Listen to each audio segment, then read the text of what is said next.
Hej unger, I skal lave brød. I skal lave brøddej. Og I skal bruge gær. I skal bruge en spiseske. Og så skal I bruge noget salt. Og derefter så skal I have noget olie.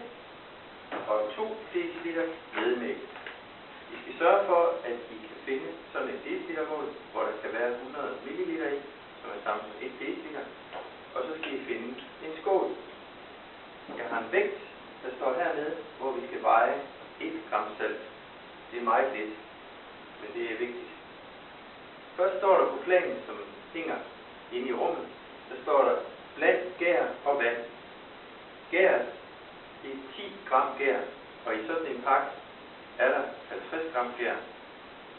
Det er ikke meget, men vi prøver at se, hvor meget det er. Det vil sige, at man skal faktisk dele gæren i 5 bunker. Og hvis I kunne se nu herovre, så vil det være det samme som 10 gram gær. Det der nu er i den her lille holder. Det kommer man i sit skål. Så stiller man den tilbage. Så tager man 4 spiseskefulde vand. 1, 2, 3, 4. Stiller tilbage.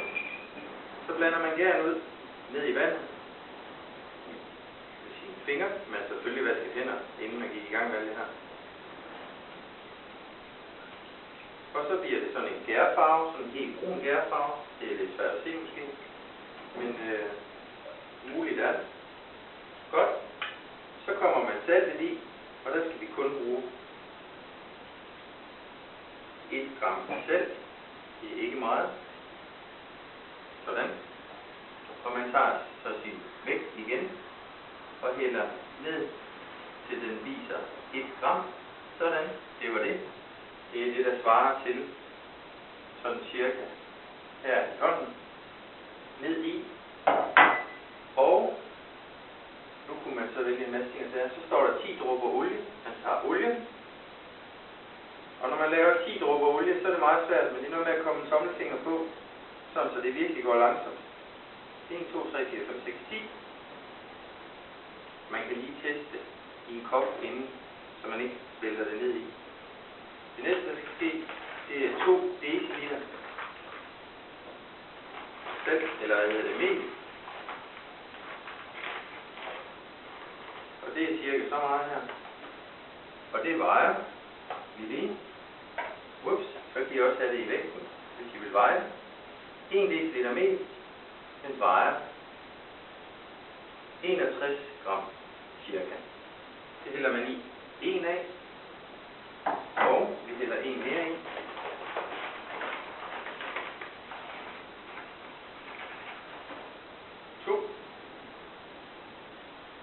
Og stiller den her. Så har vi alle ingredienserne færdige, og vi er klar til at blande hele dejen. Og man blander lige i starten med fingeren her. Og hvis man synes, at dejen er lidt for stiv, så kan man godt lige give den en enkelt teskefuld eller spiseskefuld mere vand, måske halvanden. Det er lidt forskelligt. Så ruller man rundt. Her, det er hvis skeen den er lidt for flad, så kommer der ikke rigtig nogen dej ud af det. Så blander man rundt hernede, indtil man synes, det hele er samlet lidt. Og den her ske, den er stadigvæk lidt flad. Sådan. Så nu blev det faktisk 5-6.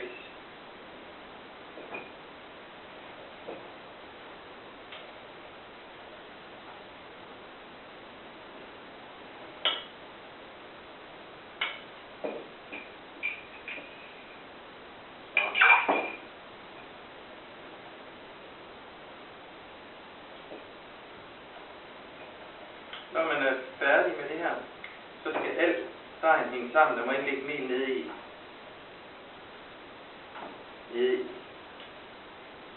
skålen.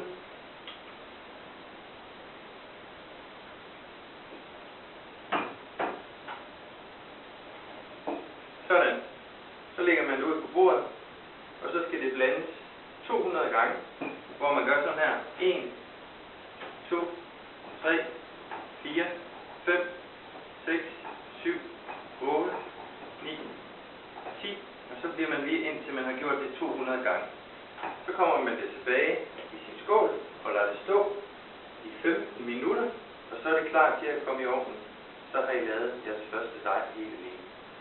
God fornøjelse med det.